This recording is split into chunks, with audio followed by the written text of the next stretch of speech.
दोस्तों नमस्कार। बिहनिया संजय से मैं कौशल तिवारी। झूठ, अफवाह और नफरत के खेल के बीच यह हिंदी के पाठकों के लिए ही नहीं बल्कि जो दिलों में संवेदना रखते हैं और मानवतावादी हैं उनके लिए भी यह खुशखबरी है कि हिंदी उपन्यास रेत समाधि ने बुकर पुरस्कार जीत लिया है। अनुवाद श्रेणी में यह उपन्यास को पुरस्कार मिला है और इनकी लेखिका गीतांजलि श्री हैं। इस पुरस्कार को लेकर सत्ता में खुशी नहीं है। उनके मुंह से बधाई के दो शब्द नहीं निकल रहे हैं और न ही वे तमाम लोग जो हिंदी को अपना राजनीतिक हथियार मानकर ही नफा नुकसान देखकर ही हिंदी की वकालत करते थे, उनके मुंह से भी बधाई का संदेश नहीं निकल रहा है। इसका क्या मतलब है आप खुद सोचिए। और ऐसा पहली बार नहीं हुआ है कि जब भारत को प्रतिष्ठित पुरस्कार मिला हो तो सत्ता और उनसे जुड़े लोग खामोशी बरते हैं।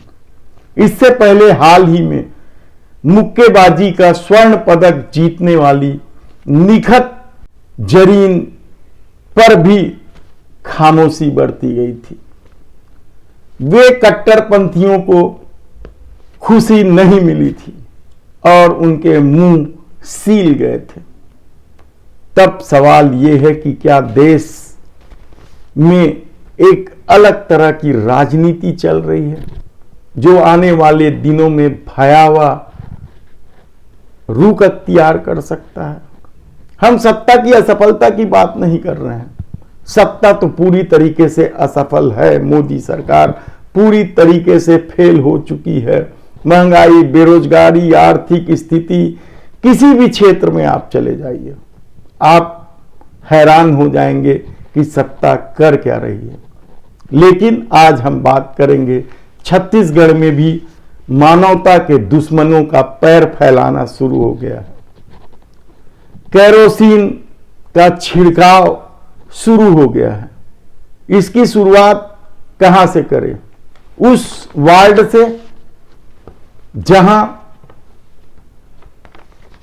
सांसद के दौरान, अभी वर्तमान में राज्यपाल हैं रमेश बैस जी, जब सांसद थे तो उन्होंने एक सामाजिक संस्थान को जमीन देने की अनुशंसा की थी और उस अनुशंसा पर उस सामाजिक संस्थान को जमीन मिल गई।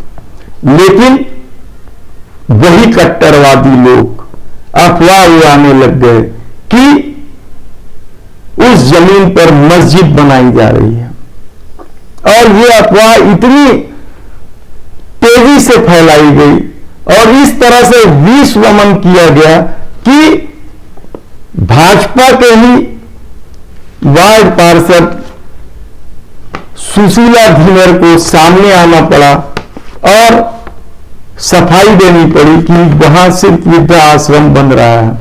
जो लोग इस तरीके से कटुता फैला रहे हैं और उन्हें मस्जिद बनाने का समर्थक बता रहे हैं, वे लोग अपनी राजनीति साधना चाहते हैं, वे लोग आग लगाना चाहते हैं।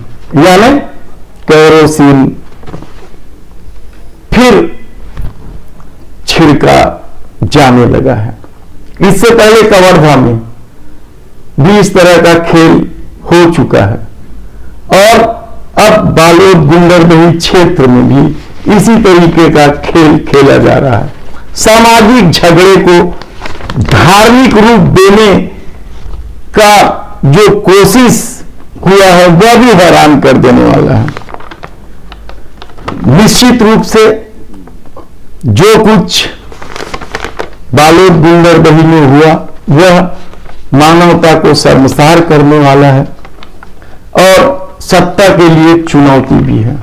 लेकिन उसे धार्मिक रूप देकर जिस तरीके से केरोसिन का छिड़काव किया जा रहा है वह भी हैरान कर देने वाला नहीं है। छत्तीसगढ़िया स्वाभिमान को लेकर यहां लंबे समय से संघर्ष चला आ रहा है और उस संघर्ष में कई बार आपत्तिजनक स्थितियां भी उत्पन्न हुई हैं और सत्ता के देख रेख में वह सुलझा भी लिया गया है। लेकिन पिछले दिनों जिस तरीके से दुकानें लूटी गई, मारपीट की गई, उसके बाद एक बार फिर छत्तीसगढ़िया सेना के, क्रांति सेना के अमित बघेल निशाने पर हैं। कानून हाथ में लेने का अधिकार किसी को नहीं है, यह सच है। लेकिन इस मामले में विश्व हिंदू परिषद के विभूति भूषण पांडे ने कल प्रेस वार्ता में कहा कि इसमें ईसाई मिशनरी और वामपंथियों की विघटनकारी गतिविधियां शामिल हैं। आप सोचिए कि किस तरीके से सामाजिक मामला है, छत्तीसगढ़िया स्वाभिमान का मामला है, उसे ईसाई मिशनरियों और वामपंथियों के साथ जोड़कर किस तरह का रूप देने की कोशिश हो रही है। सर्व आदिवासी समाज ने सबसे पहले इस मामले को लेकर खुलकर बोला था और आरोप लगाया था कि उनकी संस्कृति और छत्तीसगढ़िया स्वाभिमान पर हमला हुआ और इसके बाद छत्तीसगढ़िया क्रांति सेना के लोग वहां पहुंचे थे, सभा हुई थी, भड़काऊ भाषण के वीडियो वायरल हो रहे हैं और उसके बाद फिर दुखद घटना हुई। लेकिन पहले ही ईसाई और मुसलमानों और दूसरे अल्पसंख्यकों के खिलाफ विश्व नमन करने वालों के लिए शायद यह एक मौका था। विश्व हिंदू परिषद के नेताओं ने प्रेस कॉन्फ्रेंस में यह भी कहा कि जनजाति समाज के जो लोग धर्म परिवर्तन कर चुके हैं, ईसाई या मुसलमान बन चुके हैं, उन्हें जनजाति आरक्षण के लाभ से वंचित किया जाए। वे केवल दो ही समाज का नाम लेते हैं, दो ही धार्मिक लोगों का नाम लेते हैं, ईसाई और मुसलमान। वे बौद्ध या दूसरे धर्म अपनाने वाले जनजातियों के आरक्षण को लेकर खुलकर कुछ नहीं करते। ठीक है, उनके एजेंडे में होगा कि उन्हें भी आरक्षण का लाभ न दिया जाए, लेकिन क्या छत्तीसगढ़ में इस शांत फिजा में आग लगाया जा रहा है, उसकी कोशिश हो रही है? क्योंकि 2023 के अंत में चुनाव है। यह क्या केवल राजनीतिक और चुनावी तिकोण है? यह देखने और सोचने की बात होगी। इधर स्वास्थ्य विभाग के सीधी भर्ती में साफ तौर पर लेन देन का आरोप लगने लगा है, भ्रष्टाचार का आरोप लगने लगा है। कल एकम फाउंडेशन के तहत कोरोना काल से लेकर अब तक प्राथमिक स्वास्थ्य केंद्रों को संभालने वाले स्टाफ ने पत्रकार वार्ता लेकर सीधा सीधा राज्य सरकार पर ही आरोप लगाया। अजय त्रिपाठी के अध्यक्ष भूपेंद्र नाग इसके सचिव हैं। इन लोगों ने एक प्रेस वार्ता में सीधा सीधा आरोप लगाया कि सीधी भर्ती में एकम फाउंडेशन के कर्मचारियों के साथ जो वादा किया गया था उसकी अनदेखी की जा रही है और 2-2.5 लाख रुपये लेकर नियुक्ति की जा रही है, भर्ती की जा रही है। उन्होंने कई बिंदुओं पर प्रकाश डाला। उन्होंने बताया कि एकम फाउंडेशन के पदाधिकारी जब सीधी भर्ती को लेकर स्वास्थ्य मंत्री से मुलाकात किए थे तो उन्होंने कहा था कि उनको प्राथमिकता देगी और 10-10 नंबर देंगे कोरोना काल में उनके कार्यों को देखकर। सरगुजा जिले में एससी वर्ग का पद रहते हुए भी फाइनल लिस्ट में इसे 0 बता दिया गया। कोविड एवं निजी अनुभव पात्र अपात्र लिस्ट में पात्र हैं, चूंकि उन्हें फाइनल लिस्ट में वर्ग को वंचित किया गया है, ऐसे अभ्यर्थी को अवसर दिया जाना चाहिए। एकम फाउंडेशन में 800 से ज्यादा लोग काम कर रहे थे। एकम फाउंडेशन में कार्यरत 2020 बैच जिनका पोस्टिंग कोविड SMCU NDSU के लिए हुआ, जो अभ्यर्थी कोविड अनुभव संलग्न किए जिसे लाभ मिला, एवं एक ही अस्पताल के दूसरे अभ्यर्थी को वो 10 नंबर का लाभ नहीं मिला।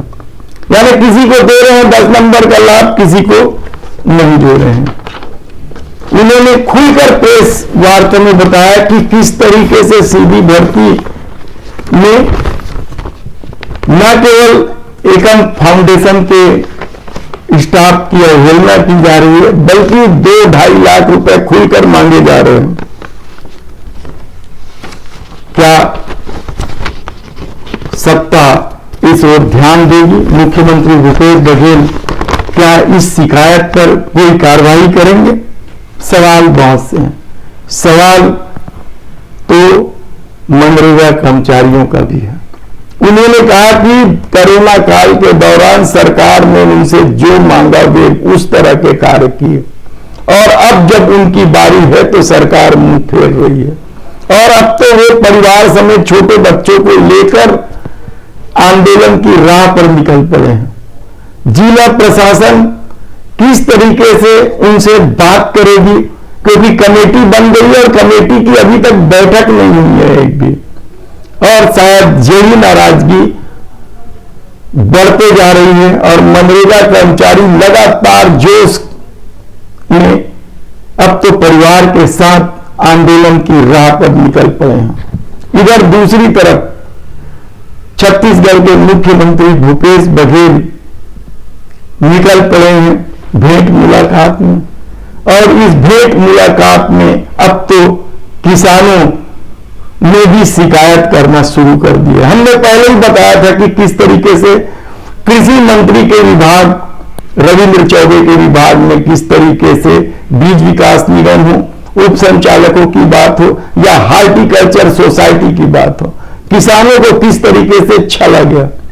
बलरामपुर क्षेत्र में तो किस तरीके से उन्हें कम वजन दिया गया, यह भी हैरान कर देने वाला है। और सारी शिकायतें डायरेक्टर के पास है, लेकिन डायरेक्टर कहा जाता है कि director Mahadevan, deputy director Chaturvedi और किसान एग्रो नाम की कोई संस्था है जिसे भोपाल में शायद मध्य प्रदेश में ब्लैक लिस्टेड कर दिया गया था, उसके डायरेक्टरों की आपसी सेटिंग जबरदस्त है और किसान छले जा रहे हैं। हालांकि मुख्यमंत्री भूपेश बघेल ने कहा है कि किसानों के शिकायत पर कड़ी कार्रवाई करेंगे और शीघ्र ही किसान के कई नेता मुख्यमंत्री से मुलाकात करके हार्टिकल्चर की दास्तान बताने वाले हैं कि किस तरीके से किसानों को छला जा रहा है।